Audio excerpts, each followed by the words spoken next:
Vamos estudar agora o livro do profeta Joel, que é o segundo livro dentre os profetas menores no cânon hebraico. Vamos ver primeiramente os elementos fundamentais para a compreensão do livro, ou seja, situá-lo em sua época, e em seguida vamos ver alguns aspectos especiais da sua mensagem. O nome Joel é citado no título do livro, significa o Senhor é Deus, Yah-El. O Senhor, Kyrios, Adonai, é Deus. Ele é cognominado filho de Betuel, porém, fora disso, nós não sabemos nada acerca da sua pessoa. Vemos que o livro utiliza muitos textos da Sagrada Escritura, seja da profecia, seja da Torá, dos livros de Moisés, seja também dos Salmos, o que mostra que o seu autor conhecia bem esses textos, devia ser alguém muito culto, talvez alguém que se ocupasse dessas tradições. O livro também refere alguma celebração penitencial e mostra então que seu autor é conhecedor desse ambiente. A datação do livro é muito controvertida, ele é colocado pelos autores entre várias hipóteses, desde o século IX até o século III. Ele não contém nenhuma indicação histórica precisa, e isso cria dificuldade para datarmos. No entanto, há alguns elementos que mostram que ele deve ser um livro mais recente, não um livro pré-exílico. Por quê? O próprio uso de diversos textos da Sagrada Escritura mostra que ele está numa data avançada, porque se supõe, então, que muitos textos proféticos, o livro dos Salmos e a própria lei, Torá, já estavam escritos, pelo menos em parte, e já tinham sido lidos e se imposto como livros de valor. Isso se opõe, então, a uma data mais recente, ou seja, pós-exílico. Além disso, o livro que fala de Jerusalém não menciona nenhum rei. Então, não estamos num período monárquico, estamos num período em que não há nenhum rei em Jerusalém, e isso é exatamente após o exílio, após a volta do povo de Babilônia. Mostra-se também no livro a importância dos anciãos na condução da comunidade, eles são citados no capítulo 1. Fala-se também da classe sacerdotal, que convoca o povo, que tem uma autoridade sobre o povo, e isso se coaduna também com essa época pós-exílica, já que na ausência de um rei, a autoridade no interior da comunidade judaica ficava dividida entre os anciãos e os sacerdotes. Além disso, quanto à mensagem, o livro traz uma escatologia bastante avançada, o que mostra também que ele deve ser um escrito tardio. O livro possui 4 capítulos, que nós podemos ver organizados em 2 grandes partes. Numa primeira parte, se anuncia calamidades que vêm para provar o povo como juízo. Primeiramente, essas calamidades aparecem como uma praga de gafanhotos, mas talvez isso seja só uma imagem, não se sabe se é correspondente à realidade ou não. A praga de gafanhotos era algo comum naquelas regiões em determinadas épocas, né? Então, diante dessa praga de gafanhotos, os anciãos e o povo são convocados, são chamados pelos sacerdotes para uma liturgia penitencial. E aqui o anúncio do dia do Senhor. O livro é centrado na ideia do dia do Senhor. Existem 4 anúncios do dia do Senhor no livro. O primeiro é esse, que se refere à praga de gafanhotos. Logo a seguida, se vê que essa praga de gafanhotos tem um valor também metafórico.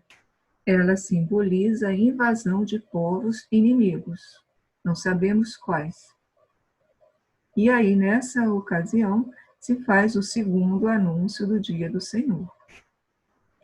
E nesse contexto, o povo é convocado para a penitência, uma liturgia penitencial.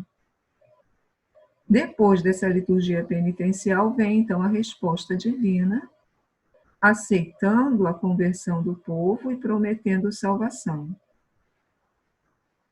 Em que consiste essa salvação? Já que os gafanhotos vinham para devastar as colheitas, então tem primeiramente a menção de colheitas abundantes.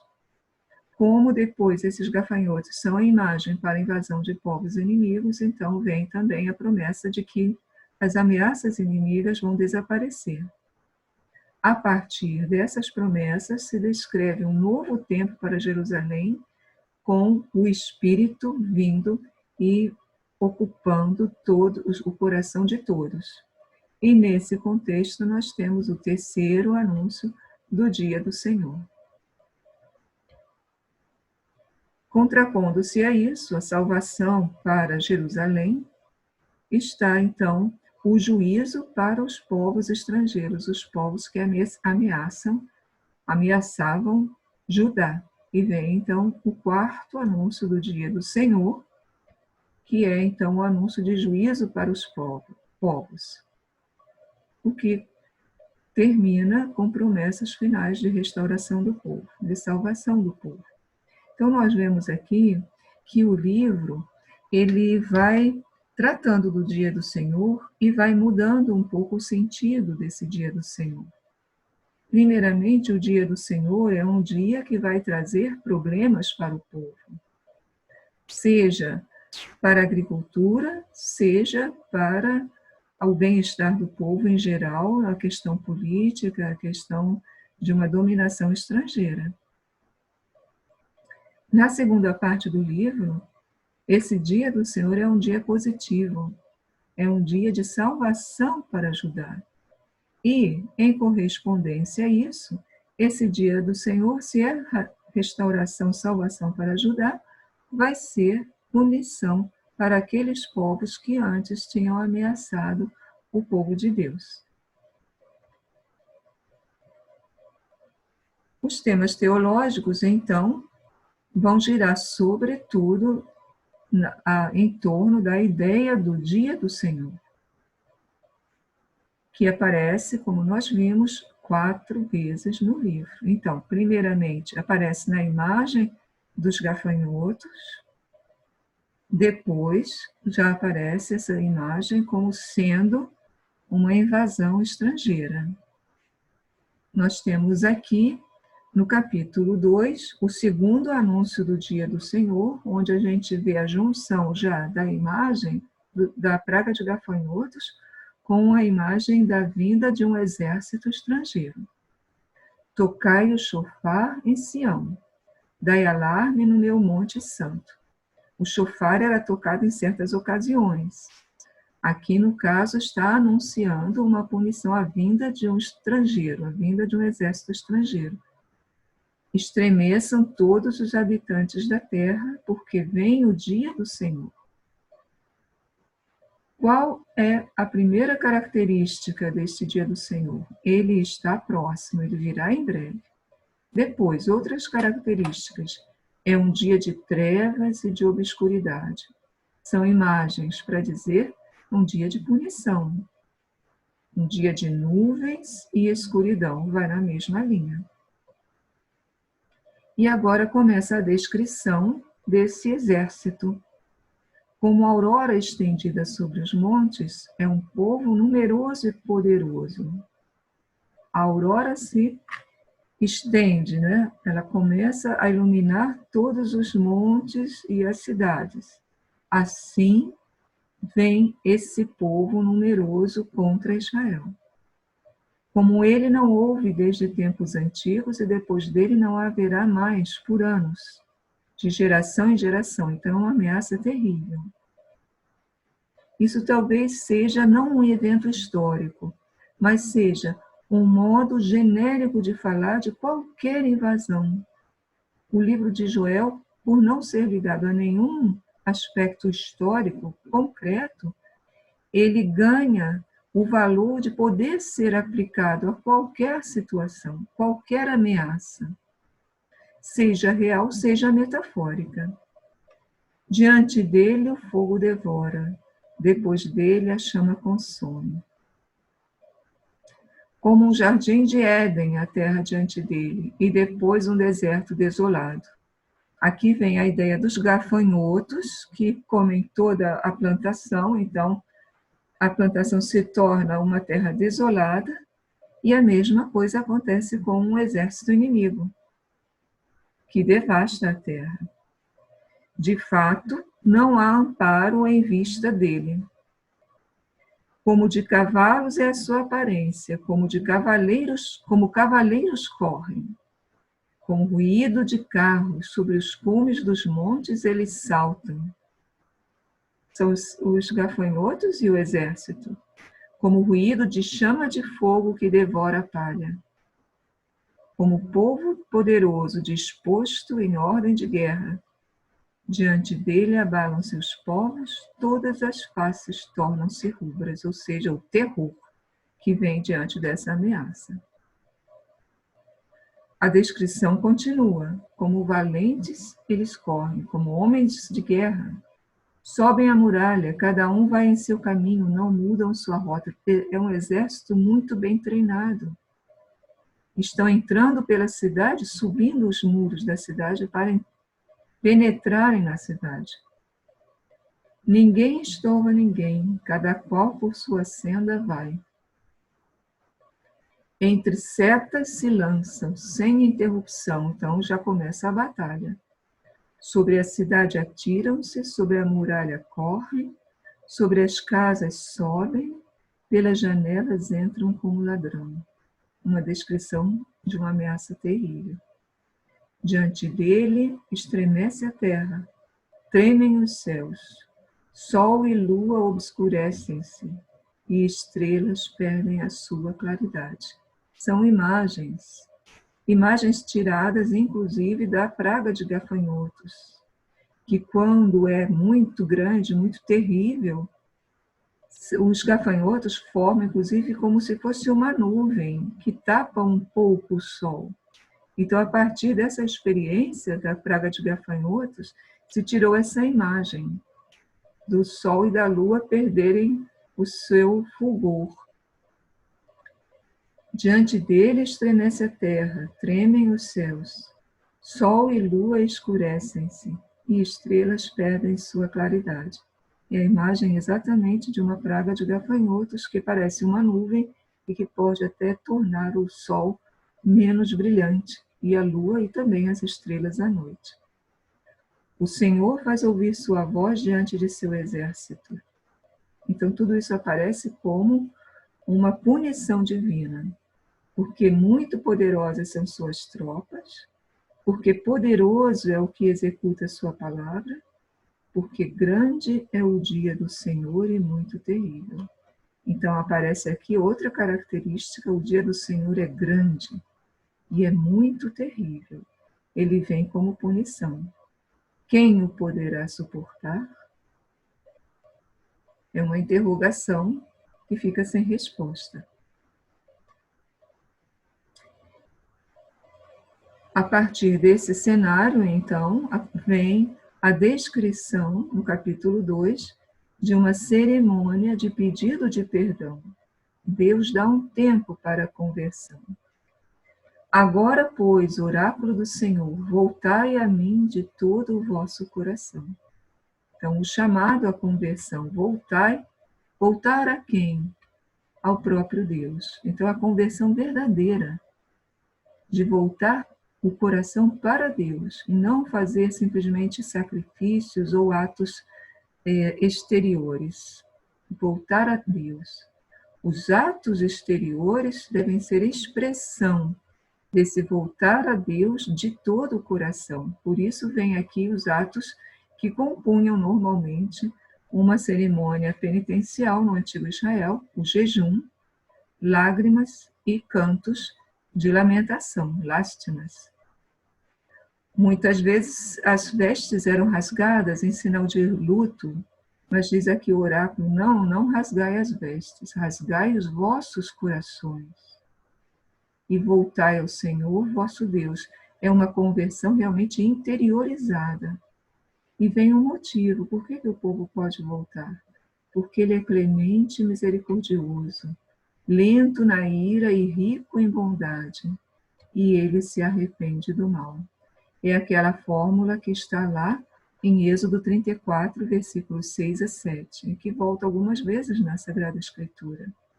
Deus é clemente e misericordioso, lento na ira, rico em bondade e se arrepende. Ameaça a punição que o povo merece, mas se o povo faz penitência, se converte, se volta a ele, Deus acaba, elimina aquela ameaça. E aí vem, quem sabe ele voltará e se arrependerá. Esse quem sabe aqui é importante porque deixa a liberdade de Deus. Mesmo se nós fizermos tudo, fica a liberdade dele, se ele quer ou não quer voltar. Quem sabe ele voltará e se arrependerá e deixará atrás de si uma bênção, oferenda e libação para o Senhor vosso Deus. Uma bênção que vai se tornar uma oferenda e libação, ou seja, o campo vai começar novamente a ter os seus frutos e o povo vai poder fazer oferendas.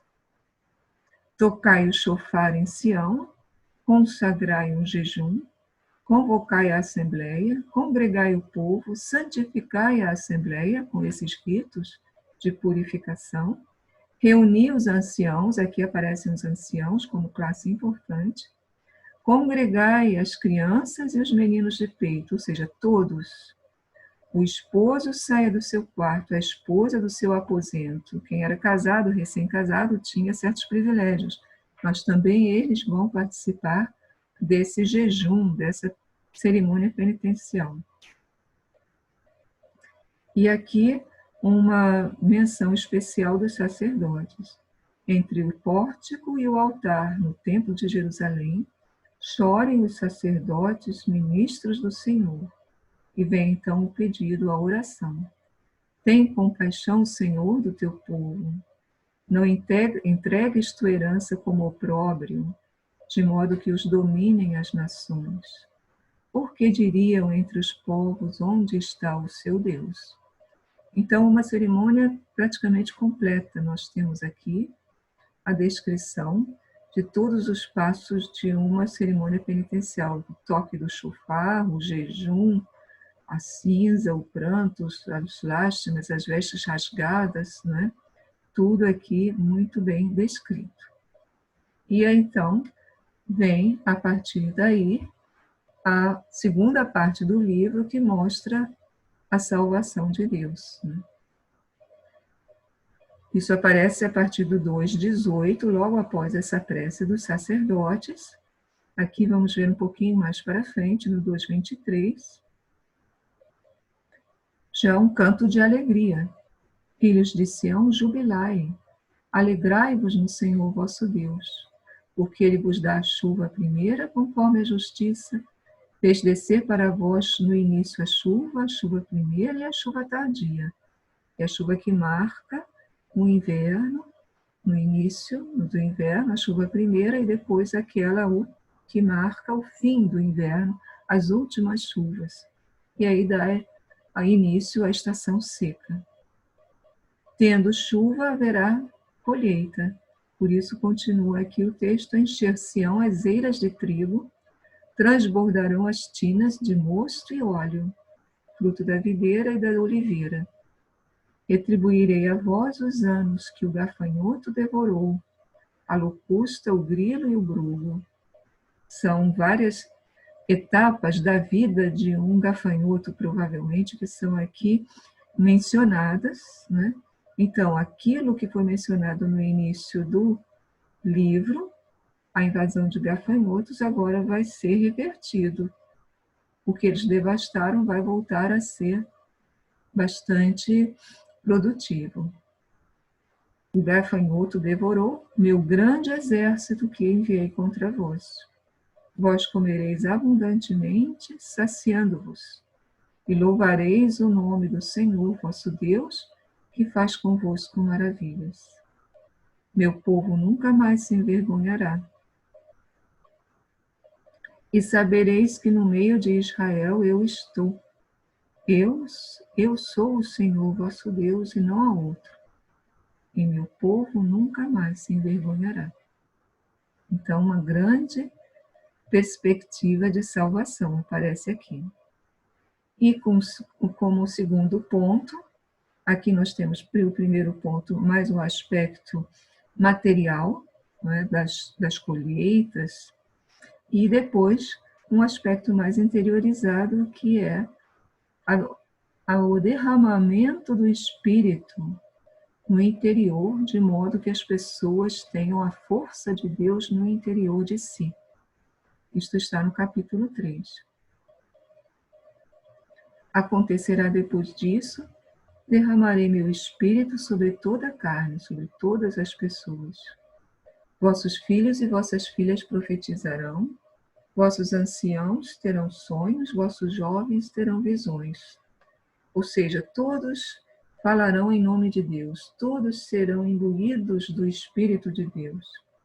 Também vossos servos e servas naqueles dias, sobre eles derramarei o meu Espírito.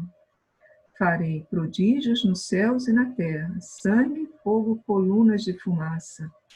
O sol se converterá em trevas e a lua em sangue, antes que venha o dia do Senhor grande e terrível.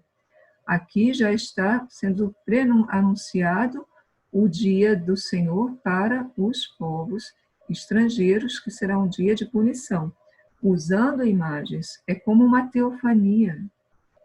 Fogo, colunas de fumaça, e essa ideia de que o sol se converte em trevas, aquela ideia da nuvem de gafanhotos, a lua em sangue, é um modo de falar, a lua vai se escurecer.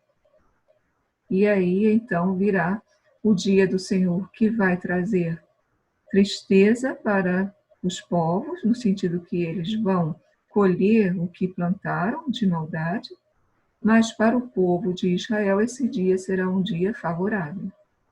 É o que está escrito aqui: todo aquele que invocar o nome do Senhor será salvo. No monte de Sião e em Jerusalém haverá um refúgio, e entre os que sobreviverem, aqueles que o Senhor chamar, haverá um refúgio para todos. Então, o terceiro anúncio do dia do Senhor, que aparece aqui, né, que é aniquilamento para os estrangeiros. Isso vai ser tematizado melhor ainda no quarto anúncio, porém aparece aqui já nos primeiros detalhes, e para o povo de Israel, em contraposição, haverá uma grande libertação. No quarto anúncio do dia do Senhor, então, vem o juízo para os pagãos, né? E a sua contraparte de salvação para Judá. Aqui no capítulo 4, nós temos esse dia bem explícito. Vamos ver alguns versículos. Multidões, multidões no vale da decisão. Porque está próximo o dia do Senhor no vale da decisão. O dia do Senhor ocorrerá no vale em que Deus julga, que de fato é o nome de um vale ali próximo à cidade de Jerusalém. Exatamente, Jerusalém fica numa colina e descendo fica um vale, é o vale de Josafá. Mas o que se quer dizer aqui é o sentido simbólico disso. O sentido de que haverá um momento em que Deus vai julgar. O vale da decisão, o vale do juízo, o vale em que Deus julga. Retornam as ideias cósmicas, o sol e a lua se obscureceram, as estrelas perderam sua claridade, o Senhor rugirá de Sião, é tudo imagem, Deus não é um leão, mas é a imagem do poder. De Jerusalém fará ouvir sua voz e tremerão os céus e a terra, ou seja, uma grande teofania. Mas o Senhor é abrigo para o seu povo e amparo para os filhos de Israel, exatamente como vimos antes no capítulo 3. Então sabereis que eu sou o Senhor vosso Deus, que habita em Jerusalém, em Sião, meu monte santo. Jerusalém será santa e estrangeiros não mais passarão por ela.